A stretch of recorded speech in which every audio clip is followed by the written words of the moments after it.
Shrutismritipuranam Alayam Karunalayam Namami Bhagavatpadam Shankaram Lokashankaram Shankaram Shankaracharyam Keshavam Bhattarayanam Sutrabhashya Kritau Vande Bhagavandau Punah Punah Sada Shiva Samarambham Shankaracharya Madhyamam Asmatacharya Paryantam Vande Guru Paramparam Ishvaro Gururatmeti Murti Beda Vibhagine Vyomavat Vyapta Dehaya Dakshinamurtaye Namaha Ukaro Anthakaro Vai Rukarastan Anthakara nirodhitvat gururitya vidhiyate. Om Sahana Bhavatu Sahanau Bhunaktu Sahaviryam Karavavahai Tejasvinavathi Tamastu Ma Vidvishavahai. Om Shanti Shanti Shanti. Om Namo Bhagavate Vaivasvataya Mrityave Brahma Vidya Acharyaya Nachiketase Namaha. We are in the second verse of the second section, second chapter, Kaṭha Upaniṣad.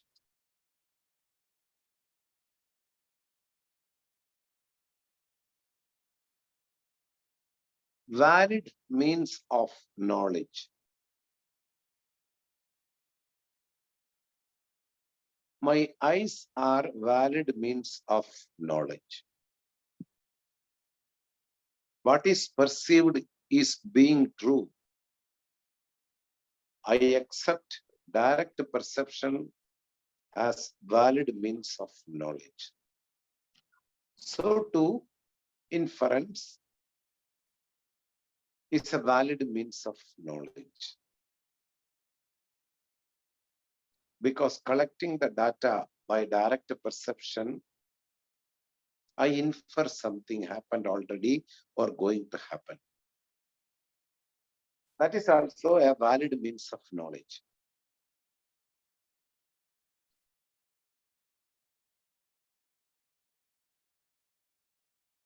Keeping an analogy right in front of us and explaining something which is not seen right in our life, up to this in our life. And we get a primary information from the thing what is right in front of me through an example. That is also a valid means of knowledge.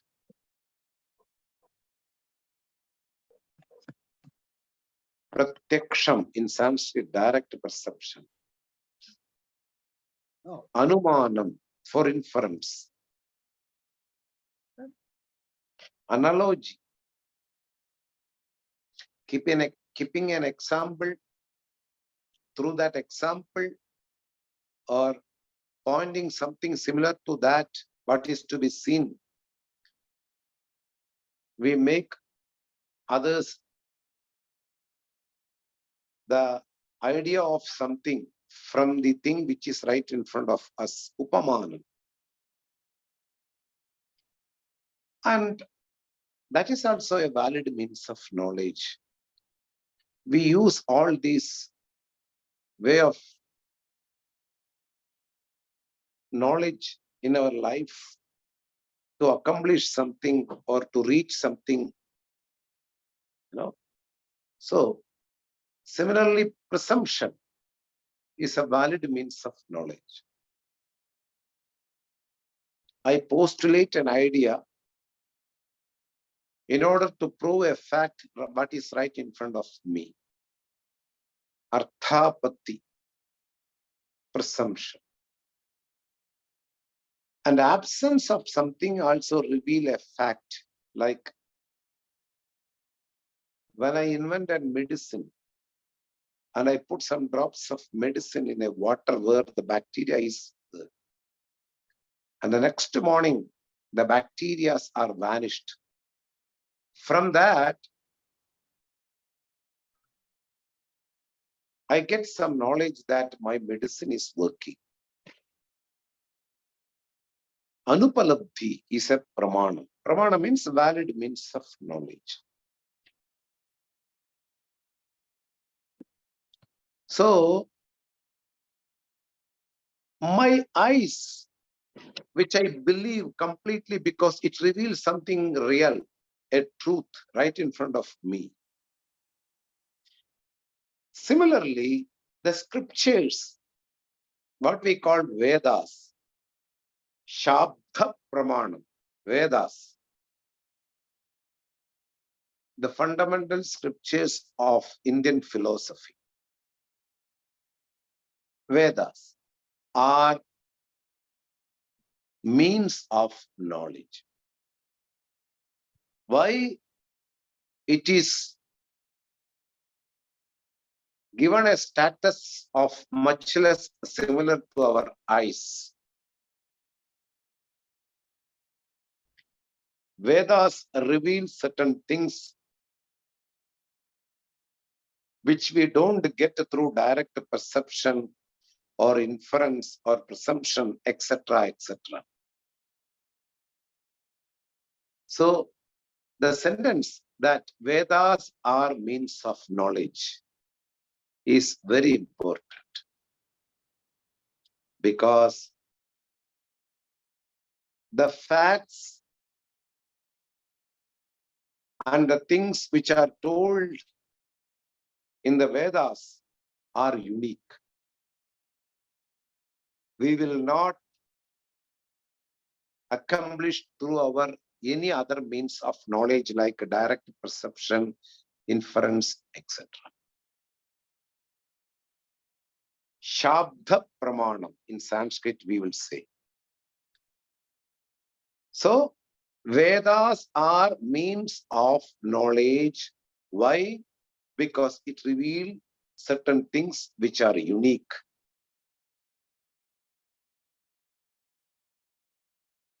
So Atmajnana Vishaye Shastram Eva Pramana. There is a famous statement. In the matter of self-knowledge,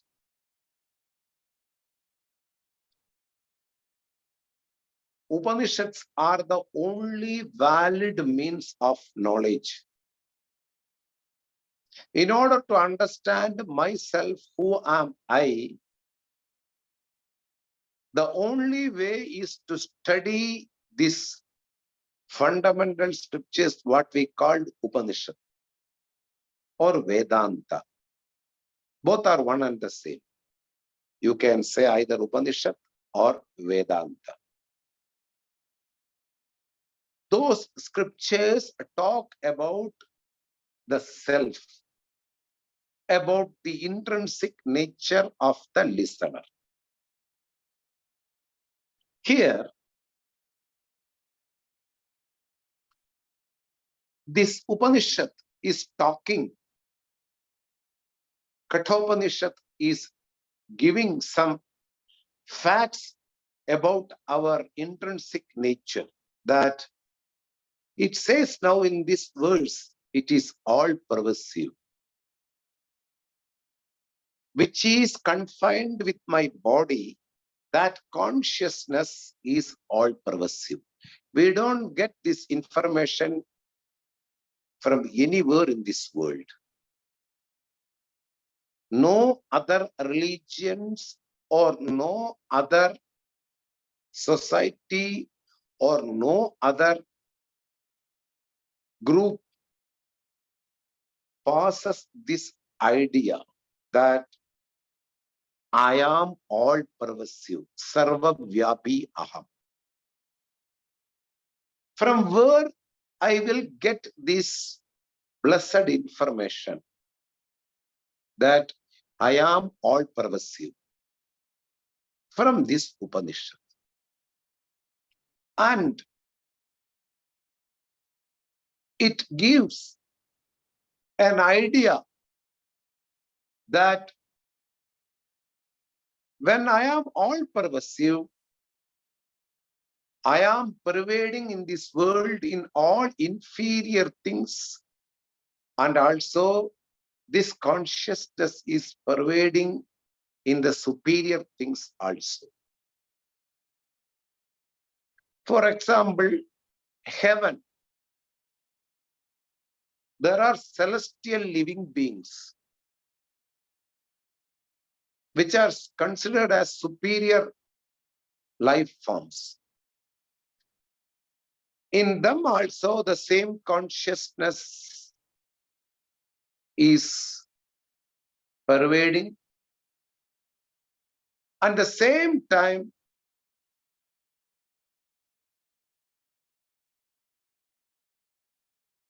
this all-pervading consciousness remains in the small, small creatures in the world which we see also. I will read the words right now, what we are going to see according to the Shankara's commentary. Then I will give this information elaborately, what is told in the Upanishads. That all-pervading consciousness is being highlighted, emphasized by giving different examples of different worlds. I will read the words and I will give you the meaning. Hamsaha shujishad vasuhu antarikshasad hota vedishat aditihi dhuronasat nrishad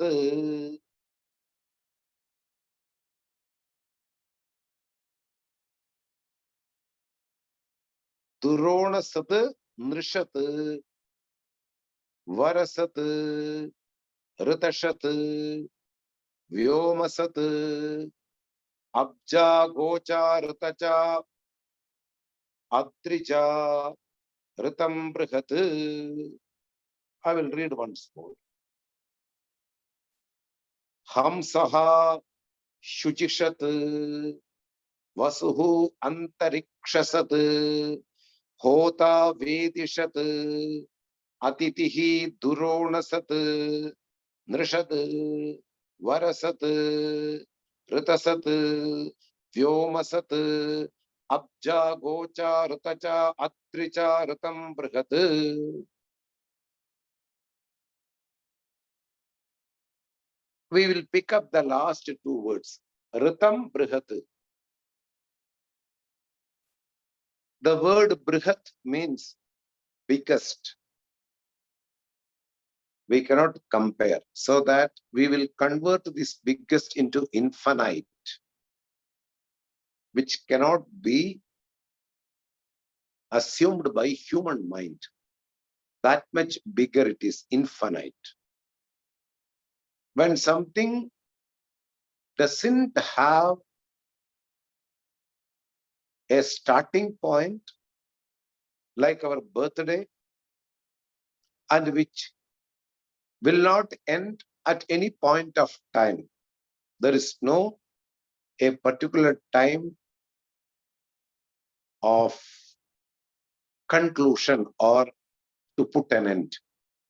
That entity which is always eternal, which is the biggest, and the word biggest should be converted into infinite.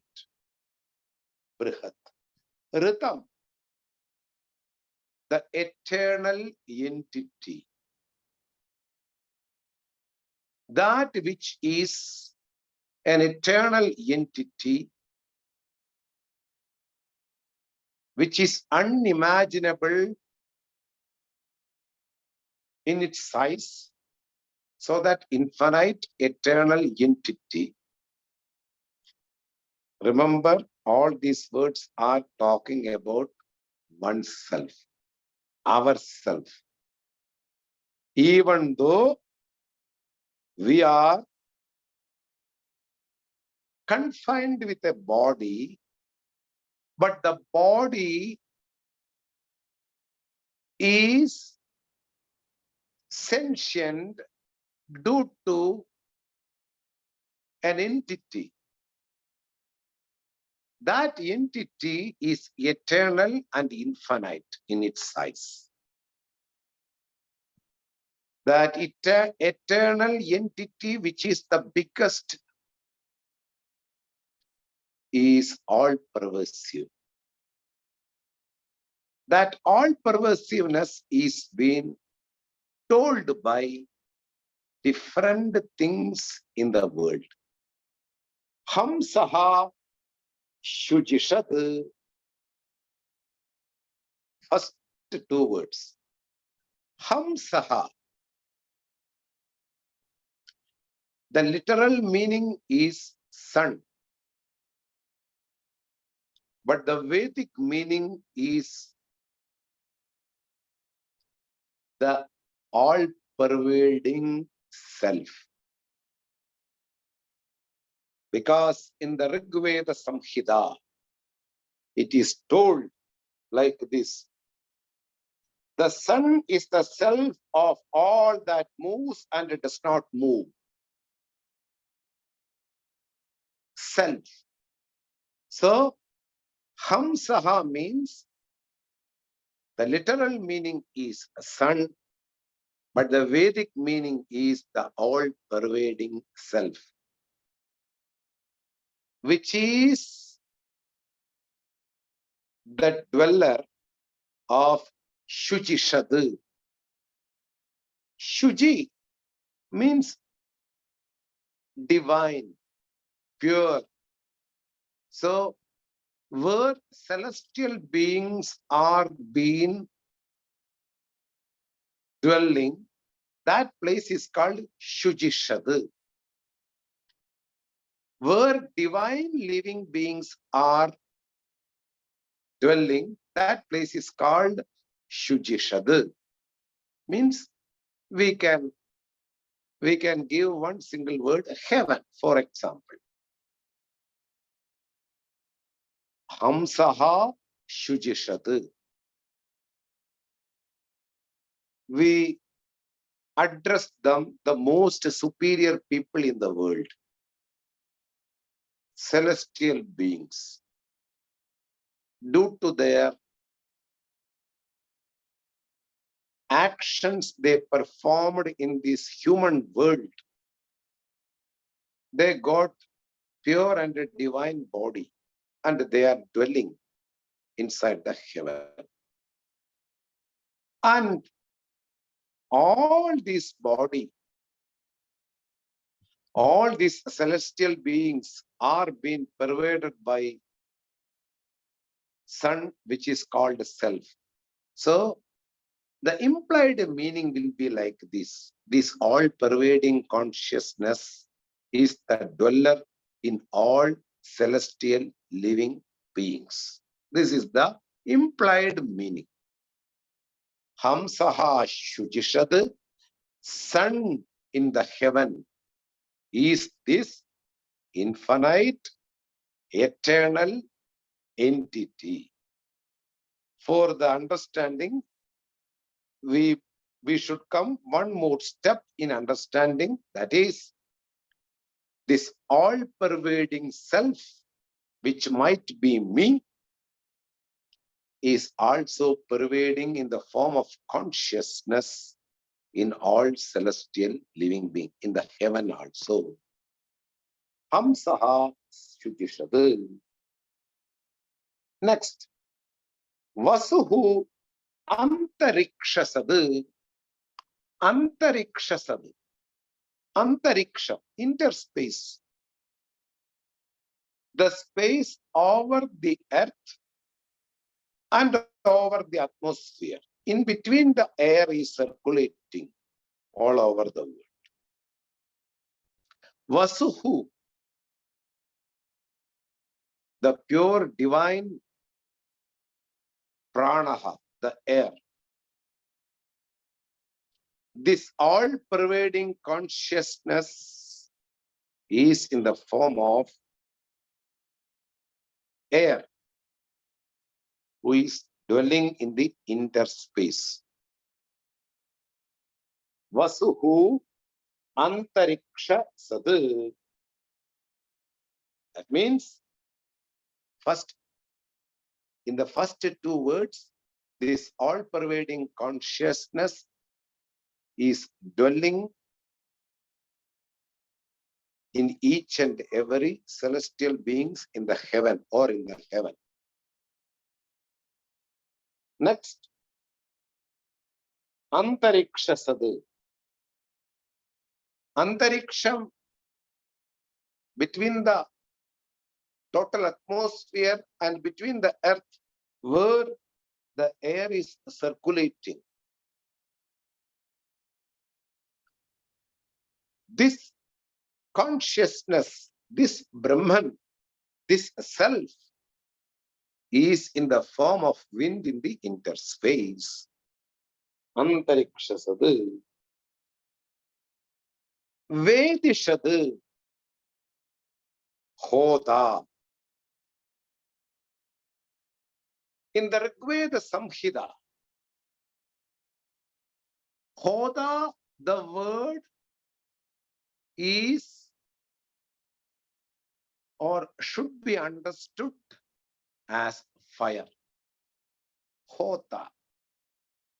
And in Shankara's commentary, he says that Rigveda Samhita sentence,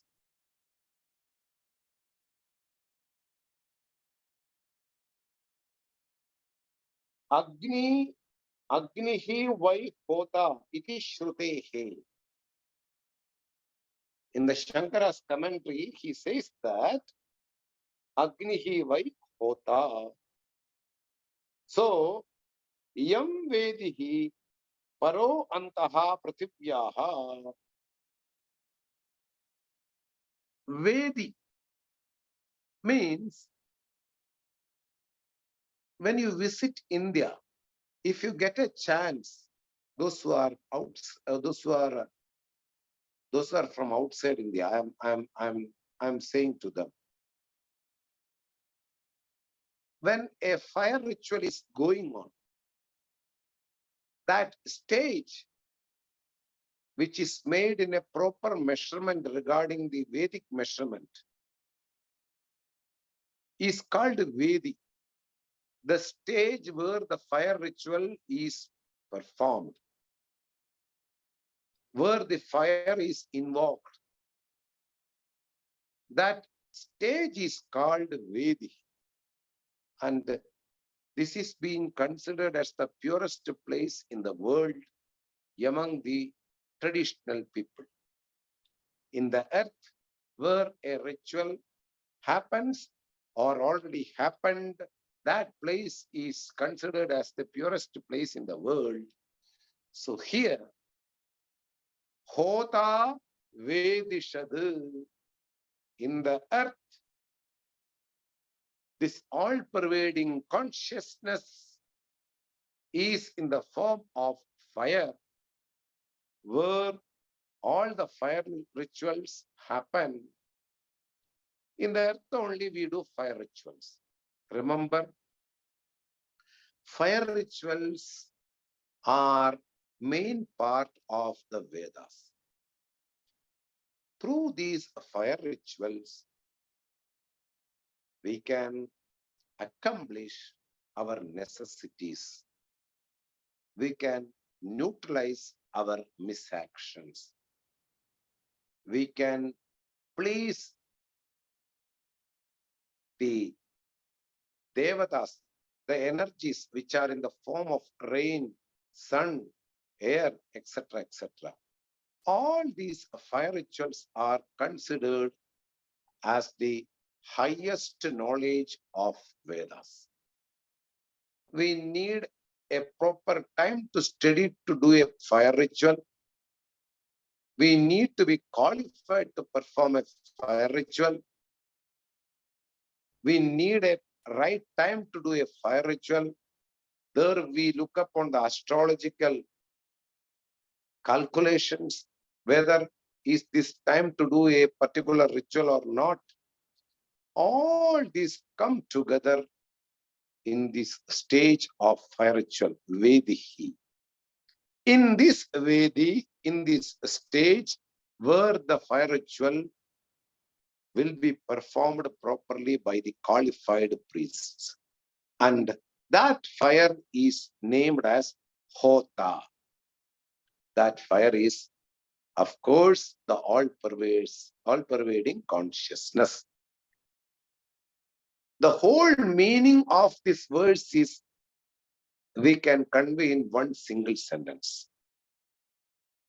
Whatever things in this world and also in the heaven, all are nothing but it is all-pervading consciousness.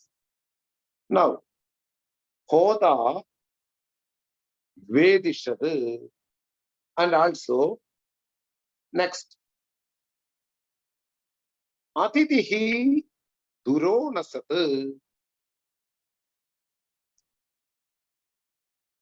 There is a very big manner to receive the guest in the Indian traditional houses. We call them as divine Lord in the form of guest. Atithir Devo Bhava. It is an advice from the Guru for the student after the studies when he go to his own house. May you invoke your Lord in the form of guest who comes to your house. What is meant by Tithi? Tithi means the era of the moon. First day, second day, third day, fourth day, fifth day. Prathama in Sanskrit. Second day is called Dvitiya, Tritiya, Chaturthi, Panchami, Shashti, etc., etc. This is called Tithi, the different eras of the moon. Whether it is in a cycle of full moon or in the cycle of black moon, whatever it may be, these eras are called Tithi. Now, the Tithi, that when the guest comes into our house, he don't look upon the Tithi. He will not or she will not look upon the calendar in order to come to our house, correct? Because what is going on in our house, they don't have any idea. Which is the date to go to an appropriate house, they don't have any idea. So one who don't look upon the moon's era and just enter into the house is called Atitihi, is not aware of time. A person who comes to our house without any aware of what is the time or what is the era going on, so that person is called Atitihi, guest. And guest is considered as the divine Lord in the Indian traditional house. They will be welcomed properly in the Indian traditional house. In the Taittiriya Upanishad, in the 3rd chapter, Bhrigu, the Upanishad says, Annam Bahu Kurvida. May you keep a lot of food for the guest who is coming to our house. Tad Vratam. Yaya Kayacha Mithaya Bahvannam Prapnuyat. Nakanchana Vasado Pratya Chakshita. Never delay of somebody's entrance to your house, please welcome them properly. May you give them proper attention and give whatever their needs. And Bahvannam Prapyuat Eya Kayacha Vidaya. Somehow, in any manner, you can approach to anybody, but you should give proper annam to the Atithi. So, Atithi governs a big status in the Indian tradition, a guest. In the traditional houses, they will be kept as, they will be treated as the Lord in their, as their Lord in their altar, you know. That is why Atithi becomes very important in our tradition. And here, the all-pervading consciousness is dwelling in the Atithi, the guest, in a house. So, from the first example, a superior way of understanding the all-pervading consciousness by giving the example of heaven. Now, in the earth, in the stage of rituals, all this also, compared to the heaven, it's all inferior. In the inferior things also, in the superior things also, the one and only consciousness dwells, remains. Atitihi Duronasat. In the house, Duronasat. Atitihi, in the house, Duronasat means, Sat means dwells. So, the Sat word will represent the all-pervading consciousness dwells in the guest. The all-pervading consciousness dwells in the heaven in the form of sun. This all-pervading consciousness dwells in the interspace in the form of wind or air. This all-pervading consciousness dwells in the form of fire, in a stage of where the fire rituals are performed like this. Atitihi, Atitir Duronasat. In the house, this all-pervading consciousness is in the form of guest. Now, Nrishat. What is meant by Nrishat? Naraha. From that, Nr. Among the people, he dwells among the people in each and every living being. Even though this all-pervading consciousness dwells in each and every living being, from the ant to the elephant. But here it is mentioned as Nrishad. Why among the people? Because human beings are the people who seek and sought after their goal. All other living beings live according to the natural instinct, what they are having. They will be going behind the food. They will be going behind the shelter. They will be behind the sex. These are all natural instinct. Apart from the natural instinct, only the human being will go towards the goal. One who listens the traditional teachers, one who understands the scriptures, and one who gets liberation by living. They are human beings. They are the only living beings.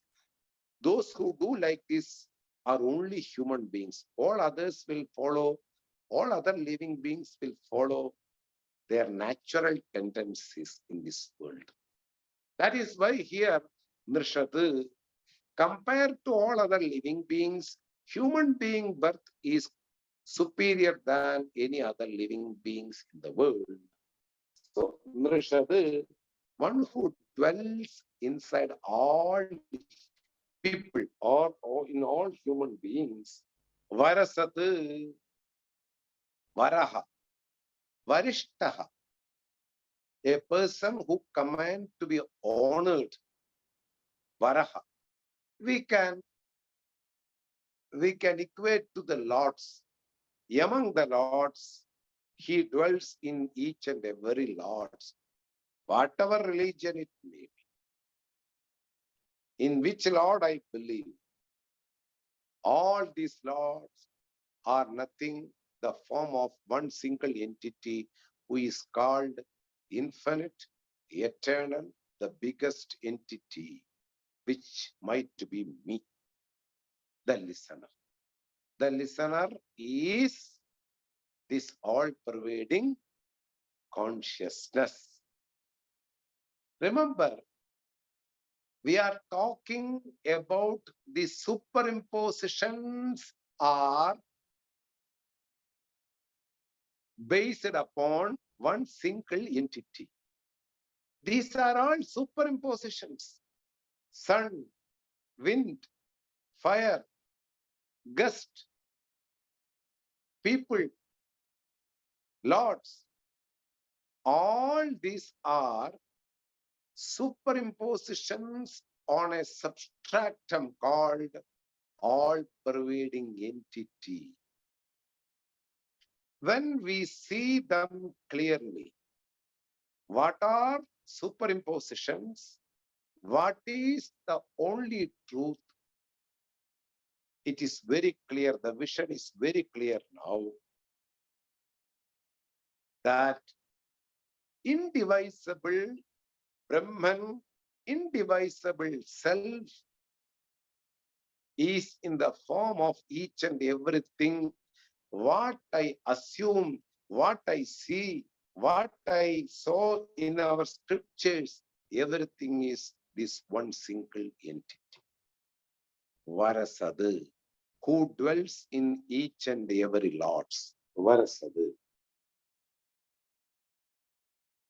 Ritasadu, Ritam, fire ritual, sacrifices.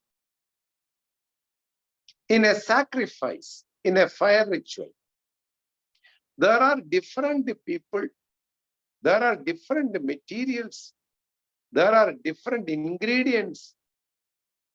All these things are due to this one sentient entity, one who is in the form of fire rituals. Yaga rupena yat tishtadi tad brahma, which is in the form of sacrifices. Indeed, the fire ritual is this all-pervading entity. Then, Vyomasadu, Vyomam, Akasham, space, that which dwells in the space, we know that space is formless. There is no form for the space. When we construct four walls, it will become a room. It will become a kitchen. It will become a stadium. It will become a hall. It will become a house. But really speaking, only those walls will restrict that space to the name of house. When we take away the wall, the room is not there at all. There is only infinite space. Similarly, when there is a pot, inside space is called pot space. When the pot is not there, the space continues to be exist. That space is all pervasive. Similarly, that which dwells in the form of space, space have all the features of infinite Brahman. The beginningless, the formless, the attributeless Brahman It is very, very, very near to the space. The space is also formless, attributeless, colorless, which is infinite. So that which dwells in the form of space, that is called Vyomasat. And Abja, those living beings which are born in the water. Up means water. Ja, which got birth in water. It can be crocodile, it can be fishes, it can be snakes, it can be turtle, anything. All are inferior when compared to human being. The idea is this all-pervading entity is in the form of different species in the water. When we understand this idea, we respect each and every living beings in the world. No other religion promote this type of vision. Only Vedic people, one who study Vedas, one who listen traditional teachers, will only get the vision that each and everything in the world, whether it is sentient, whether it is insentient, we respect them. We honor them because this all-pervading consciousness is in the form of banana and also in the form of banana peel. It doesn't mean that you have to keep the banana peel in your altar. We respect the banana peel because it covered the banana without getting spoiled. After its mission is over, we put this banana peel in a proper place without throwing, without showing any disrespect towards that. We just put in the proper basket. Like this, everything. When you get this overall vision that one single entity is in the form of different things in the world. When you study this, you have a different religion from all other religions. You need not to put a tilak. You need not to wear a different cloth. You need not to change your attitude. You need not to change your behavior. You need not to change your face look. Nothing to do with that. You have a conviction about the reality of the world. This makes you a different personality among the people, an identified personality. It's very important. That is why in our tradition, compassion, mercy, non-hurting are considered as the biggest values while living. Because Lord is in the form of each and every living being which are inferior to a human being. When we have this idea, we need not to provide even them food, but we don't hurt them. We don't use the products made of killing animals like skin, etc., leather, etc. Because I am convinced myself, Ishwaraha, the Lord, in the form of different species. When I come to know the reality, I should act upon that. Any custom is not handed over without acting on it. If you want to hand it over to another person in this world before you give up this body, you need to act upon this. Don't keep that pressure that you want to hand it over to next generation. You just act upon it. after getting the proper information about the world and people and creatures, one need to live according to that information. That is called owning up the knowledge, assimilation of the knowledge. That is why the scriptures are working overtime for our conviction. Somehow, this mother, the scripture, Indian traditional scriptures, want to make conform others who are proper to understand this valid knowledge, who comes towards this valid knowledge. For them, these informations are handed over so that they will live according to that. They will not try to kill or hurt anybody. Abja. Because fishing became one of the worst business in this world. Killing sharks, killing dolphins, whale hunting, whale meat, salmon. All these species are getting vanished day by day. Millions and millions are being trapped in the strong nets by the people who go for fishing. I am not against anybody who live for their daily food. I am talking about we should be very compassionate towards other living being, because each and every living being have the same. They deserve to live in the world like us. We cannot take their life.